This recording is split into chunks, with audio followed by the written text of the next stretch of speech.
আমরা বলেছি এই অর্থবর্ষে 1 লক্ষ নতুন নিয়োগ হবে, 20,000 পুলিশে এবং 50,000 শিক্ষক, শিক্ষিকা, শিক্ষাকর্মী, অধ্যাপক এবং আমাদের অন্যান্য যারা শিক্ষা প্রতিষ্ঠানকে সেবা দান করেন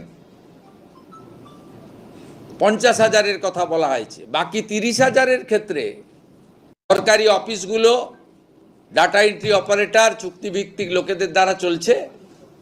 সেখানেও যে যে দপ্তরে যেমন যেমন ভ্যাকেন্সি আছে তাকে পূরণ করা হবে। ও সবচেয়ে বড় বাজেট বক্তৃতায় অর্থমন্ত্রী বলেছেন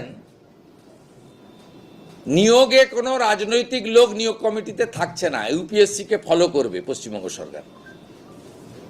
এবং আজকে যে চাকরির দুর্নীতি হয়েছে সেই দুর্নীতির হাত থেকে আগামী দিনে আগামী প্রজন্ম, বেকার যুবক যুবতীরা রক্ষা পাবে। এটি একটি বড় দিক।